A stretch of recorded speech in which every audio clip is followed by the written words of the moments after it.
Once upon a time, retirement planning was simple. You would retire, then cash out of the stock market, leave the risk behind, and move into bonds paying 6 to 8%.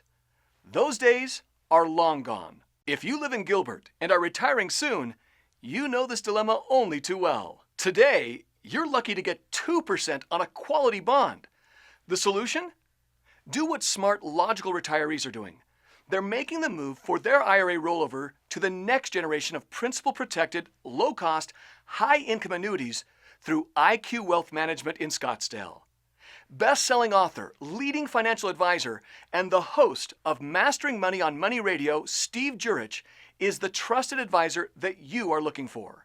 Let's listen in on a recent broadcast of his popular show, Mastering Money.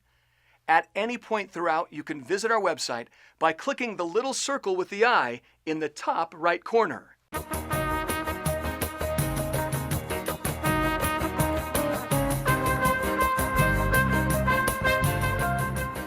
Good afternoon. Welcome back to the Financial Review on Money Radio. I'm Sinclair No. Thank you for joining us today. An annuity is a contract you purchase from an insurance company. For the premium you pay, you receive certain fixed and/or variable interest crediting options that can compound tax-deferred until withdrawn. When you're ready to receive income, an annuity offers a variety of guaranteed payout options backed by the financial strength of the issuing insurer. All annuities are a blend of investment and insurance, although many annuities are more closely akin to a fixed income savings that can pay lifetime income for up to 2 people. The key benefit there is that the annuity can provide secure stability to help diversify a retirement portfolio that can be converted to a reliable insured income that can be more like a pension than an investment. At that point, the annuity owner can stop worrying about markets and, even better, can stop worrying about running out of income. Immediate annuities begin this pensionizing process immediately. You exchange your lump sum principal, known as your premium, for income payments for as long as you live. Deferred annuities allow you to grow your future income and defer or put off that permanent income decision, much like deferring Social Security. All annuities can pay income through a process known as annuitization. Some deferred annuities allow you to add a rider to the annuity, allowing you to enjoy the lifetime income, but without having to annuitize. Annuities have evolved greatly, not only over the last 100 years, when many insurance companies started offering products to the public, but especially in the past 15 years. Today, there are over 2,000 annuities to choose from. Some offer more income and benefits than others, including bonuses on income, principal, long-term care, and/or death benefits. The key word there is or. Let's get some insights from an authority on the subject. Best-selling author and certified income specialist Steve Jur-itch works closely with retiring engineers, teachers, managers, business owners, healthcare professionals, attorneys, and accountants to help build, grow, and protect their life savings.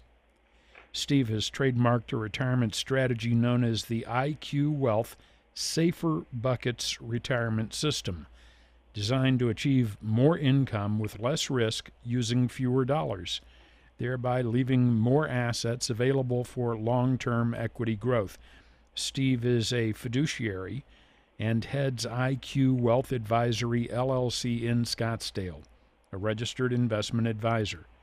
His comments have been seen on Bloomberg, MarketWatch, and CNBC.com. He was a co-contributor to the best-selling book Successonomics with Steve Forbes. Steve, how are you today? Sinclair, doing just great today. How are you doing? Doing great. Thank you, sir. Good. We hear from multiple sources, Steve, and we can understand the idea that annuities are a kind of combination of insurance, and investment. Is that a fair description? Yeah, I think it is. There's probably, you can take it from there and really expand, but if someone is just trying to say, hey, what makes an annuity different from a mutual fund or an ETF or a CD, that's where you would go, is you would say, well, an annuity adds an element of insurance. And what type of insurance? Well, the main type would be income insurance. And I think people have really come around to the idea that insuring income is just as important as insuring your house or your car. Maybe more important. Probably so. With the insuring of your income, you can ensure that you can pay the premiums on your car insurance and your house insurance after you retire. So the bottom line is that an investment is something, of course, that has an uncertain outcome. Insurance is something that has a guaranteed outcome. Insurance is something that you pay a little to get a lot if a certain event occurs. And an investment, you could keep pouring money into it, and it still could keep losing money. So here we are in 2016 after two once-in-a-lifetime 50% crashes, of course, in the past 15, 16 years.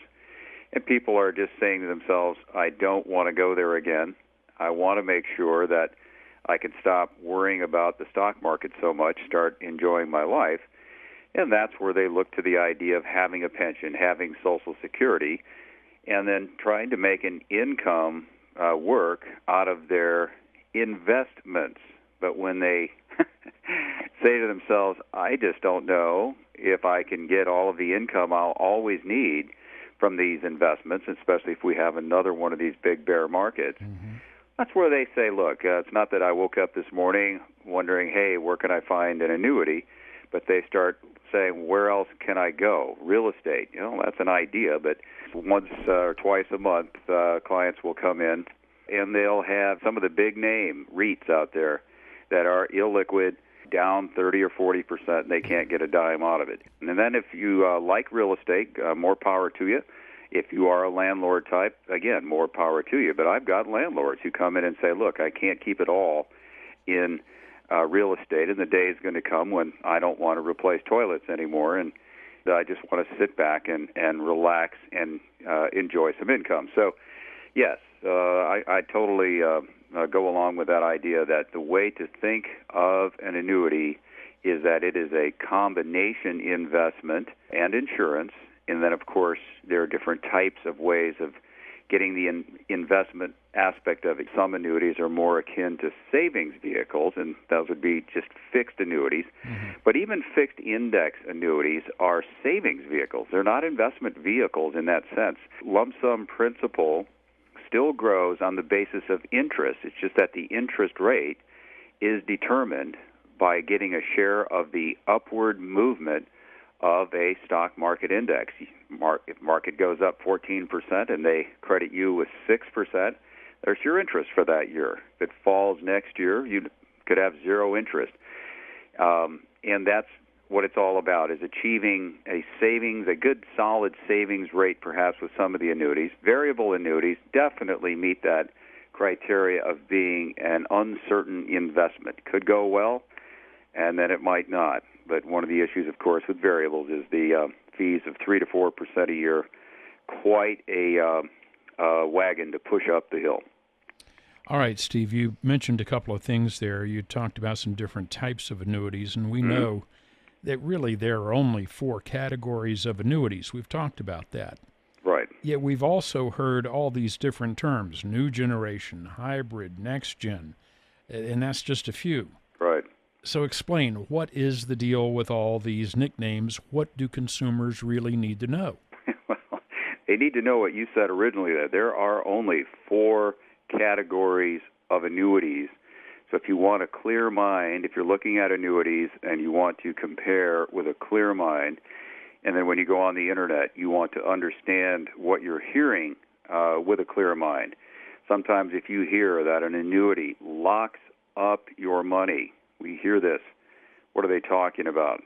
Of course they're talking about an immediate annuity, which is the business model of giving your lump sum of principal to the insurance company, and exchanging it completely for a series of income payments, and those can be for the rest of your life, and they can be for you and your spouse for the rest of both of your lives. Depending on your age, that can be in the range of 5% to 7%.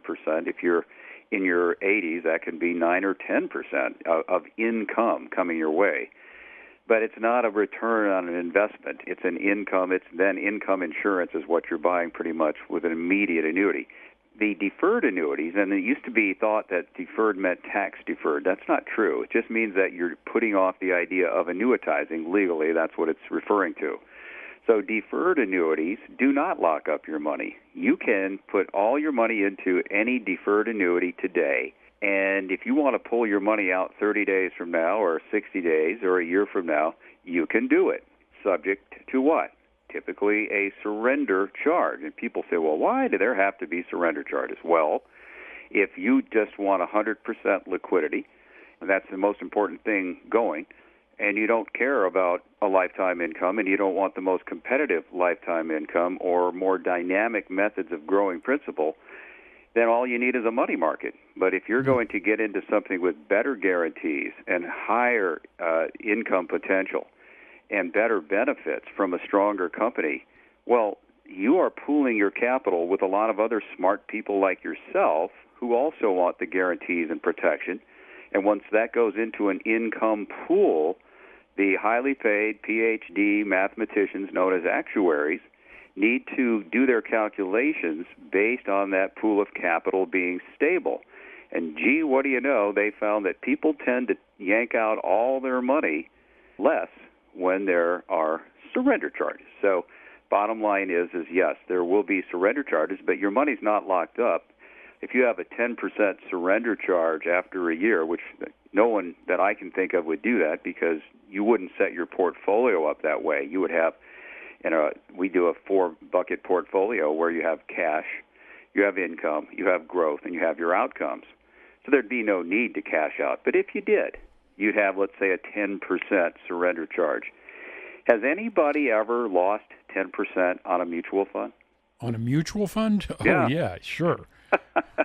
I think more than that on many occasions. Yeah, I mean, that's your biggest downside risk is you're suddenly needing to take all your money out, and you'd limit it to a 10% surrender charge. But understand this, let's say after 4 years, you average 3% a year in interest on your lump sum principal, so you're up 12%. If there's a surrender charge remaining of, say, 8%, you'd walk away with 104% of your money. If you would like to retire and stay retired, click the link to hear the rest of the show or to visit the website and learn more about making the move to the next generation of principal-protected, low-cost, high-income annuities through IQ Wealth Management in Scottsdale. Click the link now.